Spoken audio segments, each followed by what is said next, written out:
winter spots. However, he's only 10, so if you look on the edge of his tail, you can still see some faint stripes that he's still stretching out, so he's got a little bit more growing to do. It's very exciting. He gets fed just up here, so that's why he's up here at the minute, so keep an eye out for him. Other feeding that's going on right now is all over this end over here. You might have seen a few of them already on the grass. Our really big pancake rays, our southern stingrays. We have 11 of them, and they come up and feed just here. Only 2 of them have names though. They're all girls. We have Tsunami, but I don't even know what she looks like, but our biologists definitely do, because when she comes up, she sends a massive tsunami wave wherever she goes, so much so that our biologists actually have to mop the floor afterwards, otherwise it causes a leak. So she definitely earns her namesake. And then we have the beautiful, as a friend here, Marilyn. Marilyn is our largest southern stingray. You can see because she's colossal, but also she's a little beauty spot just underneath her mouth, and that's why we call her Marilyn after Marilyn Monroe. But she is the biggest in this tank. Not the biggest in the aquarium though. That belongs to Cool Whip, our honeycomb whiptail ray who lives down in our Great Barrier Reef tank, so go check her out after the show. The other rays that we have eating at the minute are our 2 beautiful eagle rays. We have Cuba and Kits. They live here together, and they'll get fed just over here where this light is over here, so they're really, really sweet as well. Our final species of shark we have in the tank are the really big ones that you can see lurking in the shadows. We have the beautiful Mandela. He's the smallest one that you can see just there. He is our male, and he's actually a lot smaller than the females, because in most shark worlds, especially in the sun tiger world, it's a matriarchy. The girls are in charge, a bit like a lifeguard, no, really. They should be doing more of that. But the boys live normally at the bottom, and then the 2 girls live at the top. We have our biggest one, who's Shaka. She rules the tank. She's my brother's older sister. And then we have my favourite. We have the beautiful Howie, who, if she's going to come out, she'll come out sort of diagonally from this end. And she is our oldest shark in the whole of her. She's actually the oldest thing. She's been here the longest. She's been here since we opened in 1998. And she is 29 years old, which is really, really cool. And I actually have something belonging to one of her tankers. Does anybody else see? Yeah? Do you want to see? Yeah? Okay. Yeah, if you want more, please, everybody. This is a shark jaw of a sand tiger shark. It's really, really cool. And you can really see that sharks never ever lose their teeth. So when these front ones fall out, they just keep rolling out forever and ever.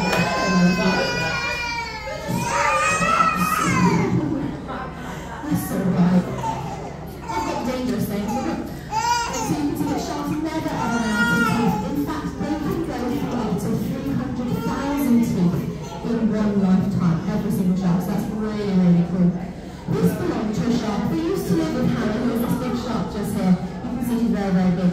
This belonged to a shark called Enzo.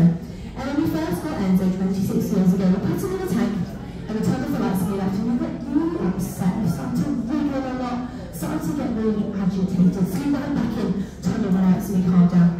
We turned off the lights again, and he went all the way to the bottom of the tank and stared at a fire escape, and was just being really, really weird.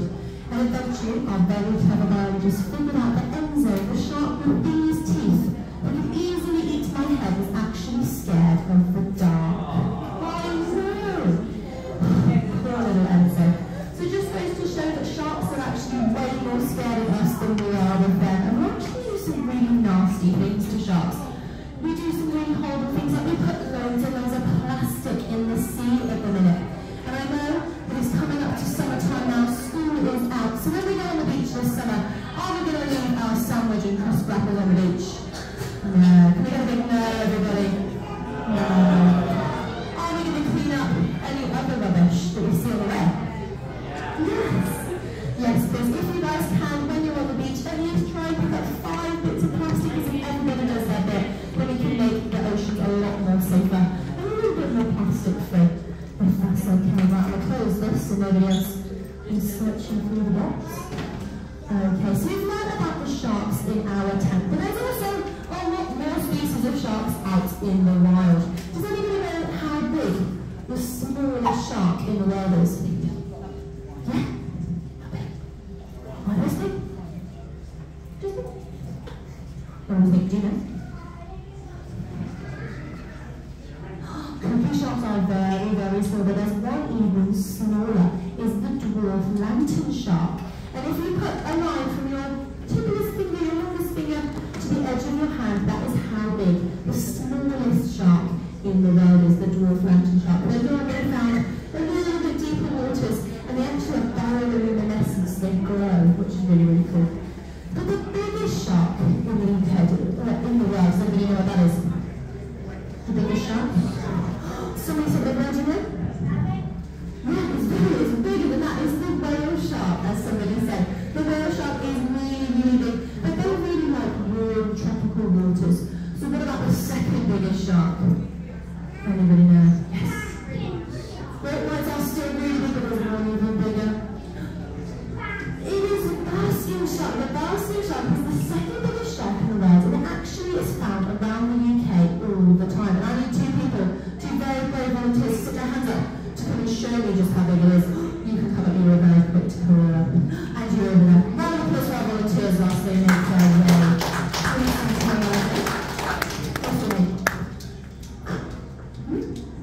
Vinny and Sienna. Sienna, can you stand over there for me? Is that okay? Lovely. Now, Sienna, you are going to be the head of my basking shark. Can you grab that one for me? Thank you very much. And Vinny, you are going to be the tail of my basking shark. Okay, and you guys are going to shout when I ask you. You're either going to shout bigger, and you guys are going to take a big step out, and you're either going to shout smaller, and you're take a little step in. See it expression. Alright? So is the basking shark bigger or smaller, everybody? Bigger. Okay, take a big step out. Take a big step that way. Okay, this is about as big as most of our sharks. So what do we think? Bigger or smaller? Bigger. Take another big step. This way, Sienna. Very good. Okay, this is bigger than anything we have in our tanks. So what do we think? Bigger or smaller? So one step smaller. Alright, Sienna, if you want to go all the way over there, if you can. And then you go all the way that way.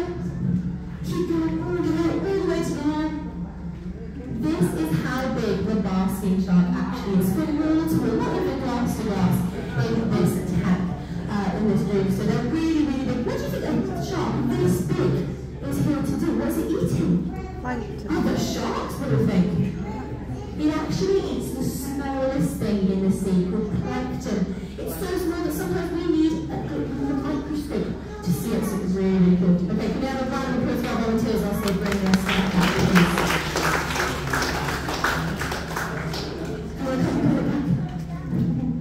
Thank you very much. Wonderful. Okay, so we've learned a lot about sharks, and hopefully we know that sharks are actually really cool. They can mimic other animals, and they can be really big, really small, and everything in between. But we're all actually here to see one animal in particular, and that is Friday, our very naughty turtle, who's just been released from turtle jail. Well, I don't know where he's gone. But the reason why you haven't seen him for the past 10-15 minutes is because Friday, when the sharks get fed, is kept in a tank just above your heads, but we call turtle jail. And that's because if Friday was out here whilst the sharks were getting fed, he would swim up to them, take his flipper, hit them in the face until they dropped their fish, and then he'd snaffle it up.